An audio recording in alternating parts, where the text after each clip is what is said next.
ठीक है बेटा, 10th क्लास हिंदी में जो है आप पढ़ रहे थे वाक्य भेद। तो वाक्य के भेद में हमने आश्रित मुख्य वाक्य, उपवाक्य, संज्ञा उपवाक्य, इस तरह से जो है विशेषण उपवाक्य, इनके बारे में अध्ययन भी किया।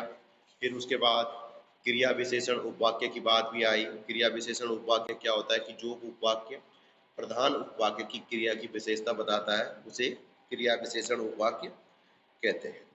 ठीक है बेटा, उसके बाद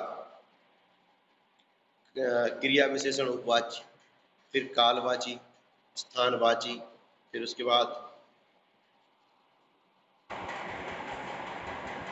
रीतिवाचक उपवाक्य, जैसे होता है कि मैंने वैसा ही किया जैसे आपने बताया, मतलब तरीके के बारे में बताता था। फिर परिमाण का मतलब नाप तोल से होता है कि जो वाक्य जो है किसी संज्ञा या सर्वनाम के नाप तोल के विषय में बताता है। ठीक है बेटा, फिर परिमाण हो गया।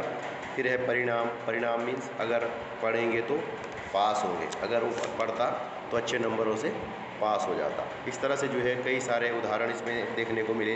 अब होता है, इसमें आया था वाक्य विश्लेषण। वाक्य विश्लेषण मतलब ये होता है कि उसको पहले दो भागों में बांट दिया जाता है वाक्य को। एक में होता है उद्देश्य और एक होता है विधेय।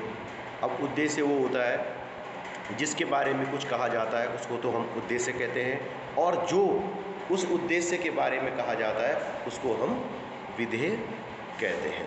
ठीक है बेटा, फिर इस तरह से जो है मैदान में जैसे चार लड़के फुटबॉल खेल रहे हैं, तो किसके बारे में बताया जा रहा है यहाँ पे? लड़कों के बारे में। चार लड़के यानी कि लड़के खेल रहे हैं, तो जिसके बारे में बताया जाता है वो होता है उद्देश्य, और उद्देश्य के बारे में जो बताया जाता है क्या कर रहे हैं? खेल रहे हैं, तो विधेय हो जाएगा फुटबॉल खेल रहे हैं, यानी कि मैदान में बच्चे फुटबॉल खेल रहे हैं। राम आम खाता है, तो राम क्या है? उद्देश्य है, क्योंकि राम के बारे में बताया राम बहुत अच्छा लड़का है, तो राम की अच्छाई बताई कि राम बहुत अच्छा लड़का है, तो इसलिए जो है क्या कह दिया, राम उद्देश्य हो गया, और उसके बारे में जो बताया गया उसको विधेय कहते हैं। फिर बात आती है मिश्र वाक्य का विश्लेषण। तो मिश्र वाक्य में जो है प्रधान उपवाक्य और गौण उपवाक्य योजक द्वारा एक दूसरे से संबंधित रखते हैं। उनके विश्लेषण के लिए सबसे पहले प्रधान उपवाक्य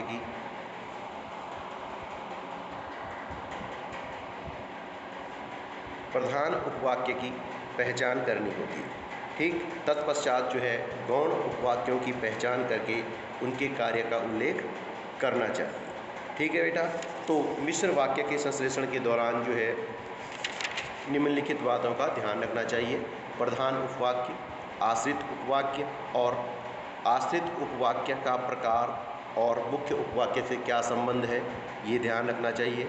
समुच्चय बोधक, अव्यय और योजक शब्द सबका जो है उल्लेख होना चाहिए। ठीक, जैसे जो छात्र पढ़ते हैं वो सफलता अवश्य प्राप्त करते हैं। ठीक है, तो वे सफलता प्राप्त करते हैं, वो प्रधान उपवाक्य यानी कि मेन जोर है सफलता का, और जो छात्र पढ़ते हैं, ये हो गया विशेषण उपवाक्य, यानी कि छात्र तो है लेकिन पढ़ते हैं। ठीक है बेटा, इसके बाद आता है फिर विश्लेषण में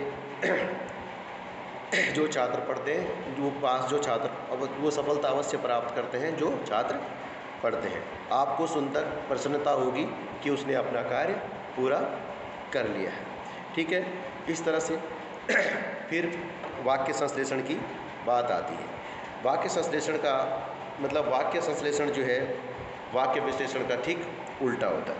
ठीक, वाक्य विश्लेषण में जो है एक वाक्य को खंड खंड करके समझा जाता है, जबकि संश्लेषण में क्या होता है, एक सुगठित रूप प्रदान किया जाता है उसको। ठीक है बेटा, तो हम कह सकते हैं एक से अधिक साधारण वाक्यों को एक वाक्य में मतलब एक ही वाक्य में परिवर्तित कर देना वाक्य संश्लेषण कहलाता है। ठीक है बेटा, फिर कुछ वाक्य हैं, जैसे सामने एक मैदान है, बड़ा मैदान है, मैदान में लड़के खेल रहे हैं, लड़के गेंद से खेल रहे हैं, लड़कों की संख्या में 2 है, लड़के नेकर पहने हैं, तो इस तरह से जो है नेकर का रंग काला है, गेंद बिल्कुल नहीं है। अब ये 8 वाक्य हैं, सरल वाक्य नहीं, इसको अगर हम संश्लेषण करेंगे अगर हम इसको जोड़ेंगे तो किस तरह से जोड़ेंगे कि भाई सामने वाले बड़े मैदान में 2 लड़के काली नेकर में फुटबॉल खेल रहे हैं। मतलब इतने सारे 8 वाक्यों को हमने एक कंबाइंड बना दिया कि सामने बड़े मैदान में 2 लड़के काली नेकर पहन के फुटबॉल खेल रहे हैं। ठीक है ना, उनकी संख्या भी बता दी, मैदान के 12 विशेषता भी बता दी। ठीक है मैदान बता दिया, उनकी निकर भी काली थी, फुटबॉल खेल रहे थे 2 लड़के। तो 8 वाक्यों का हमने जो है सिर्फ एक साधारण वाक्य बना दिया।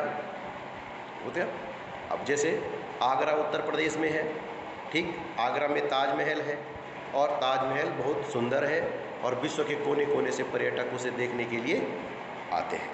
तो हम उसको अगर 3-4 वाक्यों का अगर हम एक ही वाक्य करें तो हम लिखेंगे कि उत्तर प्रदेश के आगरा में जो है सुंदर दर्शनीय ताजमहल को देखने के लिए विश्व के कोने कोने से पर्यटक आते हैं। अब देखो हमने उत्तर प्रदेश के आगरा भी बता दिया, सुंदर और दर्शनीय ताजमहल देखने के लिए जो है विश्व भर से विश्व के कोने कोने से जो है पर्यटक आते हैं। यानी कि 4 वाक्यों को हमने जो है संश्लेषित करके एक ही बना दिया। अब आती है बात वाक्य संश्लेषण, जहाँ अब देखो वहाँ चारों ओर जंगल से घिरे छोटे गांव में आदिवासियों के 10 परिवार रहते थे। ठीक है, तो कहने का मतलब है कि वहाँ एक गांव था। अगर हम इसका अलग अलग इसको करें, वहाँ एक गांव था, छोटा सा गांव था, उसके चारों ओर जंगल थे, उसमें आदिवासियों के 10 परिवार रहते थे। अब संश्लेषण किया हमने, वहाँ चारों ओर जंगल से घिरे एक गाँव में आदिवासियों के 10 परिवार रहते थे। ठीक है बेटा,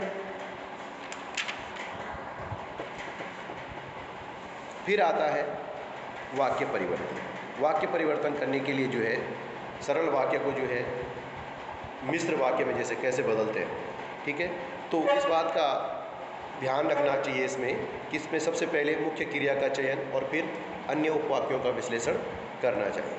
ठीक है, जैसे मोहन शास्त्री जी के यहाँ हिंदी पढ़ने गया है, एक सिंपल सेंटेंस है, साधारण वाक्य है ये। अगर हम इसको मिश्र वाक्य बनाएं, मिश्र मीन्स कंबाइंड 2 वाक्यों से मिलकर बनाएं, तो हम क्या लिखेंगे कि मोहन शास्त्री जी के यहाँ गया है क्योंकि उसे हिंदी पढ़ने है।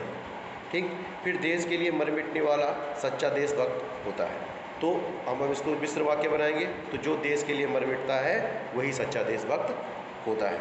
फिर शिक्षक के सामने छात्र शांत रहते हैं, तो हम अगर इसको मिश्रित वाक्य में 2 वाक्य बनाएंगे तो कहेंगे कि जब तक शिक्षक रहते हैं तब तक छात्र शांत रहते हैं, जब तक शिक्षक रहते हैं छात्र शांत रहते हैं।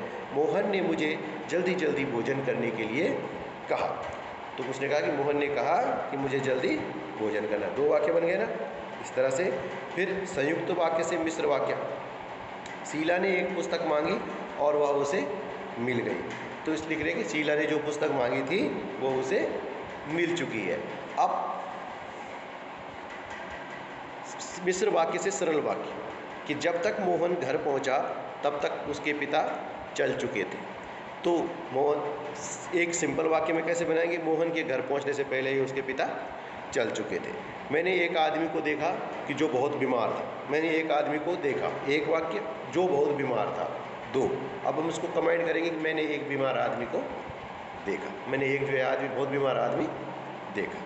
इस तरह से जो है वाक्यों का हम सरल वाक्य से जो है मिश्र वाक्य बनाते हैं, मिश्र वाक्य से जो है हम सरल वाक्यों को बनाते हैं।